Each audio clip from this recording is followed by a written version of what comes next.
Um dia eu estava na sua casa e você falou uma coisa que... Você falou... Tinha um grupo de pessoas na sua casa, eu era um deles. Era um grupo pequeno, devíamos estar em 6 pessoas ali. E você falou uma coisa que me tocou, eu fiquei reflexivo naquilo. Que você falou assim, Joel, por que você acha que você é tão grande? Não sei quem, por que você acha que está crescendo pra caramba? Por que você acha que você fala aí multidão vem? Porque nós, nessa geração, temos uma missão de ser um instrumento da mensagem e fazer isso. Né? Aquilo ficou. Guarda. Isso deve ter 1 ano e meio. Eu não paro de crescer, você não para de crescer. As pessoas que estavam na sua casa não param de crescer. E eu fico me perguntando, por que eu cresço e aquele não? O que eu tenho de diferente? Eu não tenho, eu sou diferente. Então eu vou perguntar para o Brunet se é uma coisa que eu tenho uma hipótese. Eu tenho uma hipótese.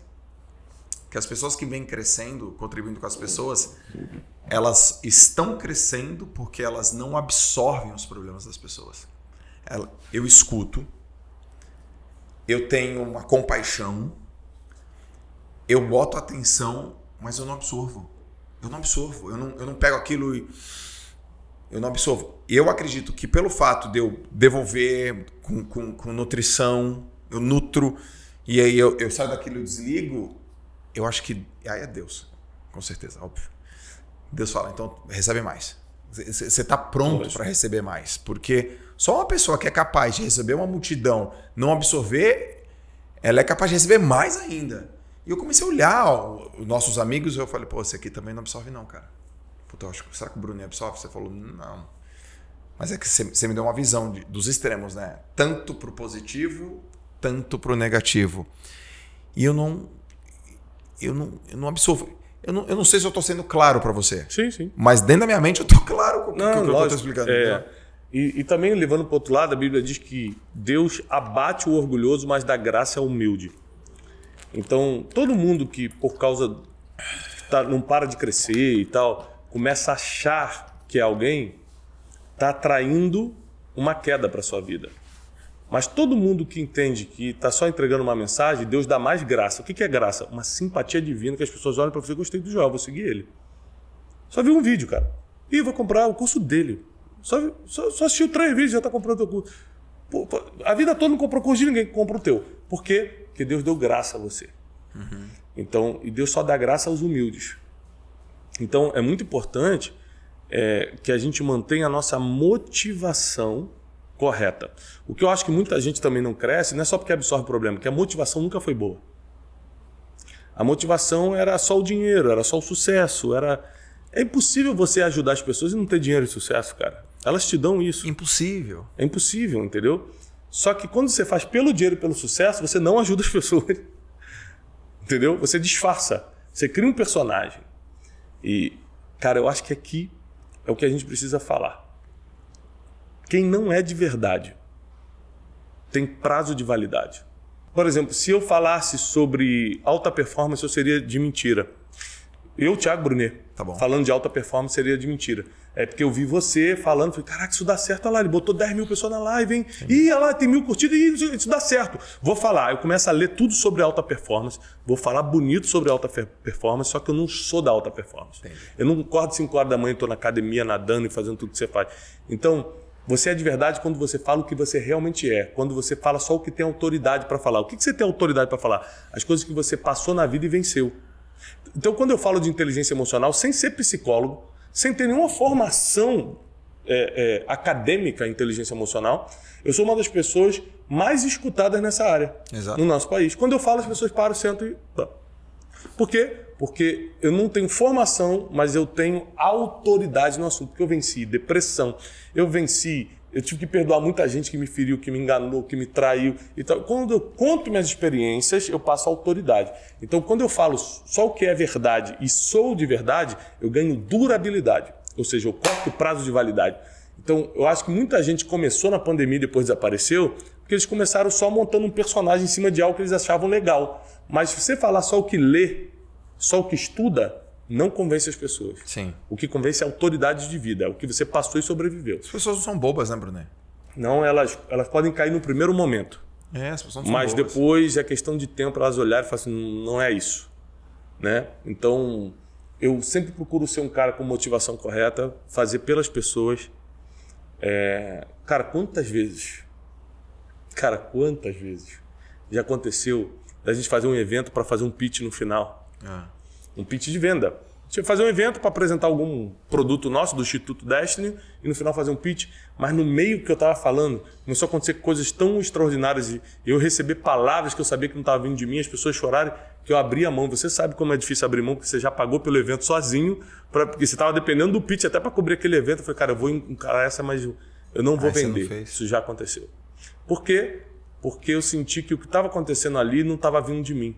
Então eu falei, não vou aproveitar essa situação não. Essa situação aqui é para que as pessoas sejam ajudadas. Se você tem motivação certa, no próximo você fatura 10 vezes mais. Sim.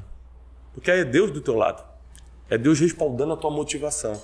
Então, cara, tem tanto assunto que emenda no outro, por exemplo. Para que a gente vai correr atrás de tanto dinheiro se depois de um certo dinheiro, eu sei disso porque eu estou entrevistando para o meu livro novo, os 10 maiores bilionários do país. Bi? E qual é o nome do livro? Ou vai ser? Ainda não tem um nome, mas vai ser sobre princípios milenários. Vai ser sobre alguns princípios bíblicos que qualquer pessoa, independentemente de religião ou sendo ateu, praticou para chegar onde chegou. E por surpresa... Que livraço, cara. E para surpresa nossa, nós temos homens que não são religiosos, que não acreditam em Deus na lista Forbes, e eles cumpriram vários princípios bíblicos para chegarem lá, alguns sem perceber, sem saber que era um princípio bíblico. Então já entrevistei os maiores, aí faltam 2 ou 3, mas a maioria já sentei. E sentei por 4 horas, por 5 horas. Não é sentar 10 minutinhos, não. Sim. Sentar por horas, assim, para conversar, para entender a mente do cara, de tudo que ele fez, o que está na Bíblia. E uma coisa que eu percebi é que tudo que dá certo na ciência, nos negócios, estava na Bíblia. Tudo. Tudo que dá certo na ciência, nos negócios, está na Bíblia. Esses bilionários que têm princípios bíblicos, mesmo sendo ateus, eles tinham consciência disso no que você entrevistou? Alguns, outros não.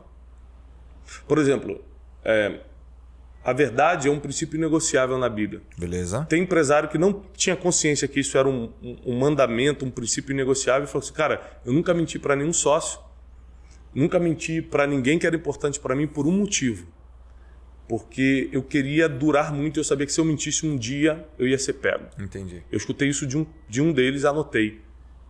Então tá aqui, ó. O cara não é religioso, não é nada, mas ele não só não mente para os outros, não quer dizer que ele nunca mentiu para ninguém. Quer dizer que nos negócios, nas coisas importantes, ele nunca mentiu. E o que ele recebeu de volta, cara? Ele também nunca passou por uma traição mentirosa. Porque a Bíblia diz que tudo que você planta, você colhe. Em vida? Você acha que as pessoas pagam as coisas aqui? Claro. Fez aqui, paga aqui? Claro, sem dúvida. Só que a maioria das coisas que as pessoas colhem você não sabe, aí você acha que ela não recebeu. E também não vem na medida que você quer. Nós somos muito vingativos, Deus é diferente. Deus é misericordioso. Então o cara te fez mal, você quer que Deus mate ele. Deus às vezes não vai matar ele. Vai fazer algo que o cara perceba que está colhendo aquilo, você mesmo nem sabe o que aconteceu, mas Deus não erra. Ele não sabe errar. Por exemplo, esse bilionário que não acredita em Deus, assim por diante. Tem muitos, tá? Será que o pai, o avô não acreditava e passou isso? Com certeza. Com certeza, né? Com certeza. Então talvez ele fale assim, olha, eu não acredito, mas eu fui ensinado essa virtude aí. Você sabe que na entrevista eu fechei o acordo com eles que a gente não vai divulgar o nome de nenhum deles. Quem conhece a trajetória vai entender de quem eu estou falando, mas eu não vou divulgar o nome deles. Mas tem pessoas que eu posso, por exemplo... Que são amigos, né? Citar o nome que são meus amigos, eu Exato. sei que me liberam para isso, né? Mas, por exemplo, Semenzato, José Carlos Semenzato. Uhum. Ele é bilionário, dono das maiores franquias, né, do Brasil. E é um cara que teve muito sucesso na vida e tudo. E ainda é novo, ele ainda vai ter muito mais sucesso. Né? As últimas aquisições dele, a gente fez uma viagem junto agora para Miami, depois para Califórnia. A gente conversou muito. Né? As últimas aquisições dele, ele comprou, por exemplo, a Oakberry, açaí. Vou falar valores fictícios que eu não lembro agora, mas tipo, por 30 milhões e vale 800 milhões agora. Então, tipo assim, o cara foi multiplicando a fortuna dele de uma forma fora do comum. E aí, a gente, conversando, eu perguntei para ele assim, rapaz, mas você não é religioso? Ele falou, não. Tá bom. Não sou, mas então por que você pratica tantos princípios assim, cara? Desde a tua família até Aí ele fala, não, é porque meu pai era pastor. Pronto, tá explicado. O meu pai era pastor, meu pai me ensinou tudo isso. Eu segui outro caminho, mas tudo que eu faço eu aprendi com meu pai. Então... Tá explicado. Teu pai era o mensageiro. Não tem jeito. Não tem jeito. Aí a Bíblia diz, que é importante, cara, que a bênção divina, ela recai sobre até a 4ª geração. O que teu bisavô fez, o teu filho vai colher também. Ah, ela fala isso? Ele fala. Então, por exemplo, muita coisa, meu avô, ele era pastor. E meu avô construía igrejas com dinheiro, saláriozinho que ele tinha como tenente da Marinha, cara. Meu avô ajudou muita gente, meu avô tal. Então, muita coisa que aconteceu na minha vida não foi só pelo que meu pai me ensinou, foi pelo que meu avô plantou. Sim. Isso é bíblico, por isso que eu acredito. Eu não acredito em misticismo, né? Eu não acredito em crendices, por exemplo, mas o que está escrito eu tenho que acreditar. E a bênção recai sobre até a 4ª geração.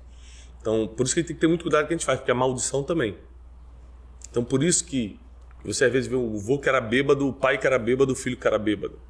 A gente tem que ter muito cuidado com o que faz, não só por causa da nossa vida, mas por causa das nossas gerações. Só semeie coisas boas, sabe? Jogue só sementes que valem a pena você colher depois.